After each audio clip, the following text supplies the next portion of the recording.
Hi, good afternoon, everybody. Thank you for joining.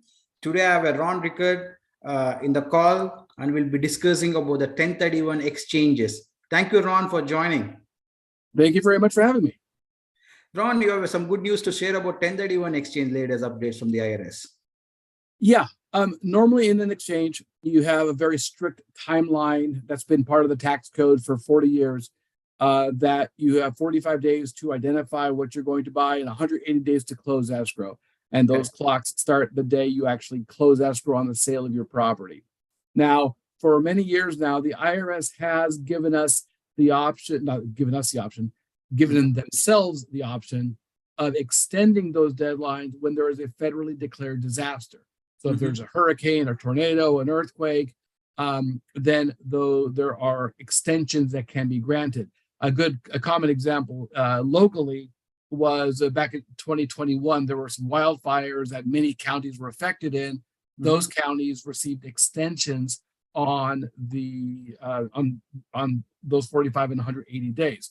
We also received a nationwide extension back at the beginning of COVID in April of 2020. Well, in California, in January, as you all remember, we had some very serious rains that affected most of California. And if you are considered to be an affected taxpayer and live in one of these counties, then you're going to receive an extension. Initially, the extensions were the standard extensions, which is 4 extra months. So if you were in the middle of an exchange on January 8th, when the emergency was declared, then you got an extra 4 months to complete your exchange.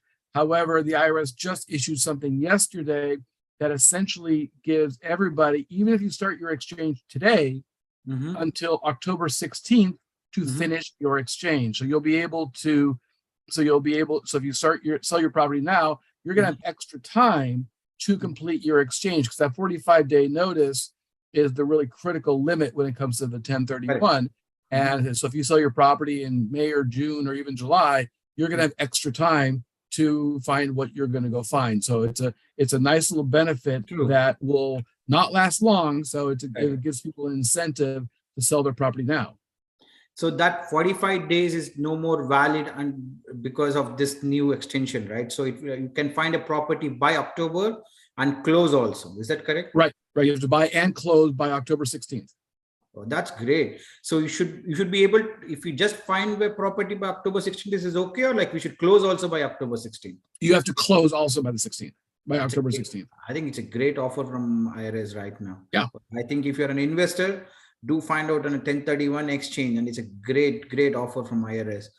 I think one more Ron, like I get a lot of questions for H1b people, right? Like a lot of tech people are on H1b.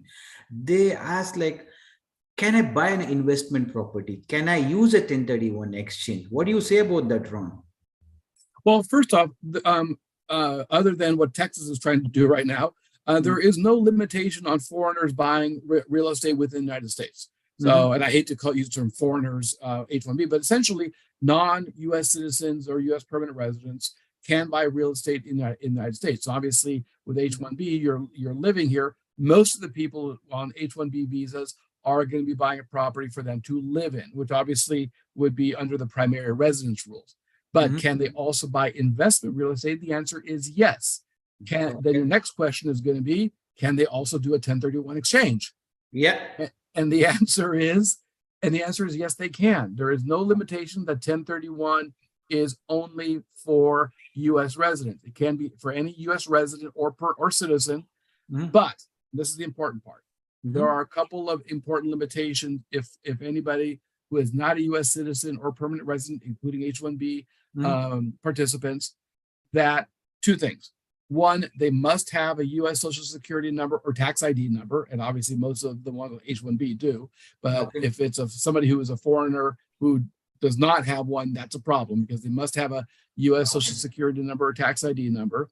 And very importantly also is that the title company or the closing attorney who's handling the sale of the property will be required in many cases to do a federal withholding of taxes towards the IRS called FERPTA.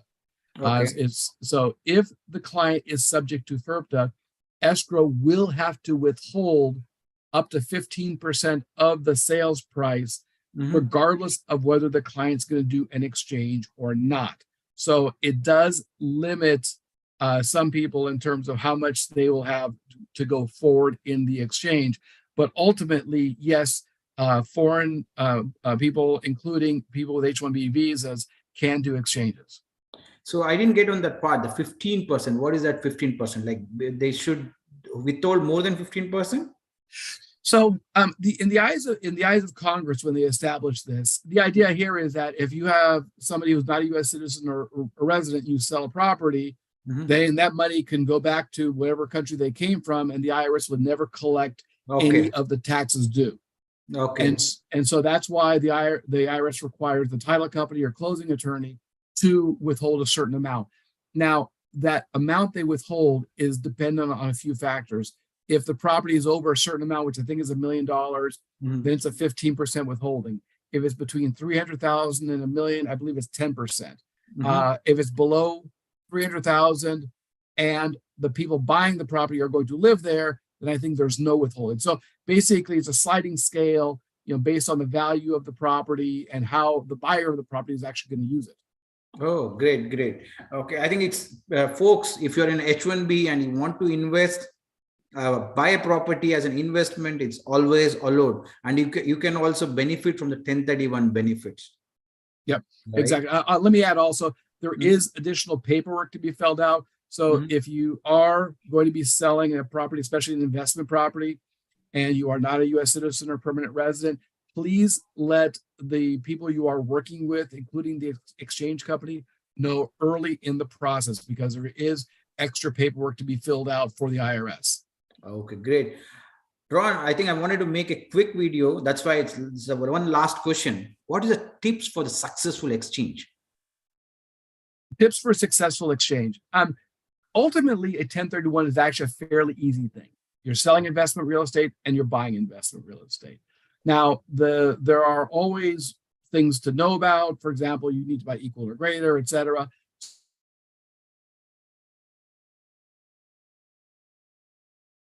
Before you go too far down the road, because it's not uncommon for me to get a phone call from somebody who's already in contract to sell a property, and they really have no idea what they're doing. One, educate yourself. Make sure you understand the rules. Okay. But the second thing is, have an idea of what you want to buy by the time yours sells. So if you know you're going to be selling a property, what are you going to do with the money? Are you going to go buy a multi-unit property? Where are you going to buy it? Are you going to buy a house? Are you going to buy multiple properties? Have an idea where you're going to buy it, so that once you do have a buyer for your property, you can then start actively looking in those markets for whatever you want to buy. So, because again, in a normal market, you only have 45 days from the day you sell your property to know what you're going to buy in replacement. And those are 45 very fast days. So ideally, you want to be in a firm contract by the time you get to that point. So the more time you give yourself, the better chance you have of a successful exchange. Okay, the two things, right? One is the idea, and the first one is the exchange. Well, the first one is knowing the rules. And the second one is knowing what you're going to do with the money, so you can have your exchange planned for what you're selling and what you're buying. Yeah, I think the two things, RI, rules and idea, which is very, very important when you're doing a 1031. Thank you, Ron. Thank you so much. And we'll be joining again later sometime to discuss more on the 1031 and keep educating on the 1031. Thank you so much for your